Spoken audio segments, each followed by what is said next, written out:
الحمدللہ ہماری اس مدرسہ جامعہ معہد الخلیل اسلامی کی بنیاد سن 1401 ہجری میں حضرت اقدس مولانا محمد یحییٰ مدنی صاحب نور اللہ مرقدہ و اعلی اللہ مراتبہ خلیفہ مجاز برکت الاثر شیخ الحدیث حضرت مولانا محمد زکریا صاحب مہاجر مدنی نور اللہ مرقدہ نے اکابر علماء کرام اور مشائخ اعظام کی موجودگی میں اپنے گھر کے ایک کمرے میں 2 طالب علموں سے اس مدرسے کی بنیاد ڈالی تھی۔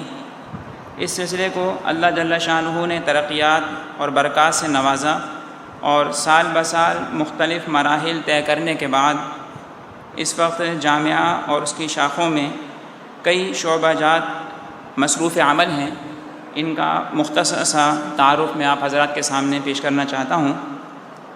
سب سے پہلا شعبہ ہے شعبہ حفظ و ناظرہ، جس میں بچوں کو اور مدرسۃ البنات میں بچیوں کو قرآن پاک کی تعلیم دی جاتی ہے۔ اس شعبے سے فارغ التحصیل ہونے والے حفاظ کرام کی تعداد اب تک تقریباً 400 ہے، اور اس وقت یہاں جامعہ میں جو قرائے کرام اور نگران حضرات اس شعبے میں خدمات انجام دے رہے ہیں تقریباً 10 ان کی تعداد ہے۔ دوسرا شعبہ ہے درس نظامی۔ شعبہ درس نظامی ابتداء اعدادیہ تا دور حدیث یہ 11 سالہ نصاب ہے، جو کہ وفاق المدارس العربیہ پاکستان کا تجویز کردہ ہے۔ اس شعبے میں فارغ التحصیل علماء کرام کی تعداد اب تک 315 ہے، جس میں یہ موجودہ سال کے طلبہ کرام شامل نہیں ہیں۔ ان کی ماشاءاللہ 45 تعداد ہے۔ اس طرح یہ تعداد 360 ہو جاتی ہے۔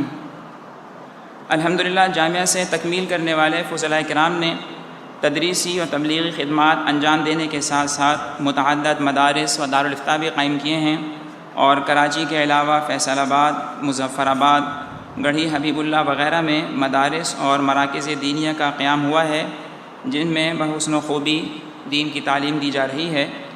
جامعہ میں بشمول اس کی شاخوں کے اساتذہ کرام کی مجموعی تعداد تقریباً 75 ہے، اور دیگر عاملہ وہ 25 کی تعداد میں ہے۔ تیسرا شعبہ ہے مدرسۃ البنات کا، جو کہ درجہ اعدادیہ سے دور حدیث تک ہے۔ اس شعبے سے فارغ التحصیل ہونے والی عالمات کی تعداد تقریباً 350 ہے، اور معلمات کی موجودہ تعداد 15 ہے، اور دیگر عاملہ 4 ہیں۔ دراسات دینیہ کے نصاب کی تکمیل کرنے والی طالبات کی تعداد تقریباً 130 ہے۔ چوتھا شعبہ ہے شعبہ دراسات الدینیہ۔ یہ 2 سالہ نصاب ہے دراسات الدینیہ کا، جو کہ طلباء اور طالبات کے لیے وفاق المدارس العربیہ کی طرف سے جاری کیا گیا ہے، اور الحمدللہ یہ شعبہ بھی جامعہ میں طلباء اور طالبات دونوں کے لیے قائم کیا گیا ہے۔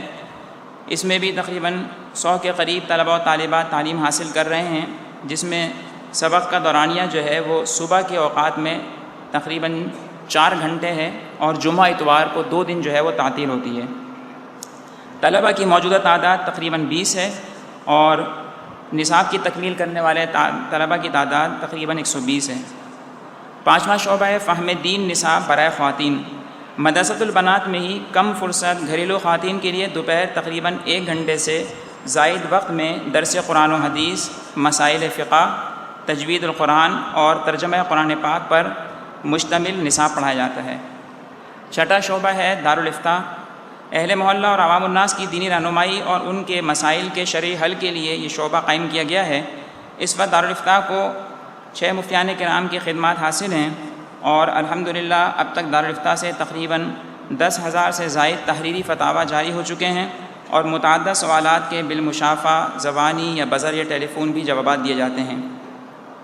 7واں شعبہ ہے کتب خانہ یعنی لائبریری۔ علماء کرام اور طلباء کے علمی استفادے کے لیے کتب خانہ بھی قائم کیا گیا ہے، جس میں مختلف علوم و فنون پر بیش بہا ہزاروں قیمتی کتب موجود ہیں۔ 8واں شعبہ ہے ماہنامہ سلوک و احسان کا۔ جامعہ سے تقریباً 29 سال سے دینی اصلاحی مضامین پر مشتمل سلوک و احسان نامی عام فہم رسالہ جاری ہو رہا ہے، جو مدرسے کا ترجمان بھی ہے۔ یہ رسالہ اندرون و بیرون ملک بہت شوق و دلچسپی سے پڑھا جاتا ہے۔ بہت سے ائمہ مساجد اس سے مضامین اخذ کر کے جمعہ کے بیانات مرتب کرتے ہیں۔ جہاں جہاں خانقاہیں قائم ہیں، ان کی مجالس ذکر میں بڑی پسندیدگی اور شوق سے اس کے مضامین کو پڑھا سنا جاتا ہے۔ نواں شعبہ ہے خانقاہ۔ الحمدللہ ادارے میں اصلاح نفس و تہذیب نفس کے لیے خانقاہی نظام بھی موجود ہے، چنانچہ روزانہ بعد نماز فجر عمومی مجلس ذکر ہوتی ہے۔ روزانہ صبح تعلیم شروع ہونے سے پہلے ختم یاسین شریف و دعا ہوتی ہے، اور تعلیمی اوقات کے دوران 20 منٹ کی مجلس ذکر ہوتی ہے، جس میں تمام طلبہ و اساتذہ اہتمام کے ساتھ شریک ہو کر اپنا اپنا ذکر کرتے ہیں۔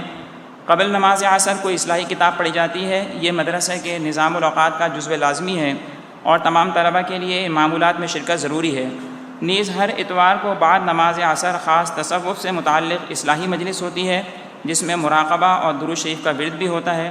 ہر پیر کو بعد نماز عشاء درس قرآن ہوتا ہے، اور ہر جمعے کو نماز جمعہ سے قبل مجلس درود شریف بیان، اور جمعے کے دن بعد نماز عصر مجلس ذکر بھی ہوتی ہے۔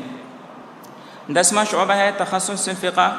الحمدللہ جامعہ میں حضرت اقدس نور اللہ مرقدہ کی دیرینہ خواہش کی تکمیل میں یہ شعبہ بھی قیام عمل میں لایا گیا ہے، اور اس میں جو ہے الحمدللہ گزشتہ سال جو ہے یہ 2 سالہ جو ہے یعنی نصاب ہے تخصص الفقہ کا، اور گزشتہ سال جو ہے الحمدللہ ایک جماعت فارغ ہو گئی ہے، اور اس سال جو ہے یعنی تخصص کے طلبہ کی دوسری جماعت الحمدللہ اپنا نصاب پورا کر کے فارغ ہوگی۔ اس کے علاوہ ماہانہ اصلاحی مجلس ہے۔ ہر اسلامی مہینے کی آخری جمعرات کو نماز مغرب سے جمعہ کی صبح نماز اشراق تک عمومی اجتماع ہوتا ہے، جس میں نوافل، ذکر، اصلاحی بیان، کثیر مقدار میں درود شریف، صلاۃ و سلام کی چہل حدیث، دعا، نماز تہجد اور تلاوت قرآن کے معمولات شامل ہیں۔ تسلی بخش نتائج۔ الحمدللہ اب تک وفاق المدارس العربیہ کے سالانہ امتحانات میں 60 سے زائد طلبہ و طالبات نے پورے ملک کی سطح پر پوزیشنیں حاصل کی ہیں، اور گزشتہ سال بھی کئی طلبہ و طالبات نے وفاق المدارس العربیہ کے سالانہ امتحانات میں پوزیشنیں حاصل کی تھیں۔ جامعہ کی خصوصیات میں سے ہے کہ تعلیم کے ساتھ ساتھ کردار سازی اور تربیت پر خصوصی توجہ دی جائے، طلبہ اور طالبات میں ذکر اللہ کا اہتمام کرایا جائے، اور صاف ستھرا شہری ماحول ان کو مہیا کیا جائے۔ جامعہ کی الحمدللہ کچھ شاخیں بھی ہیں جو شہر میں دوسرے مقامات پر قائم ہیں۔ ان میں سے سب سے قدیم شاخ ہے معہد الشیخ زکریا، جو کہ دہلی کالونی میں قائم ہے، اور دوسرے ہے مدرسہ الرشید جو کہ مدنی مسجد بلوچ کالونی میں قائم ہے۔ تیسرا ہے مرکز الامداد جو کہ عبدالخالق اللہ والا ٹاؤن میں قائم ہے بالمقابل رشیدیہ مسجد، اور چوتھا ہے مرکز القاسم منظور کالونی میں، اور پانچواں ہے روضۃ للوالدین جو جامعہ کے ہی شعبہ بنات میں قائم ہے۔ چھوٹی بچیوں کے لیے قرآن پاک کی تعلیم کا وہاں انتظام کیا گیا ہے۔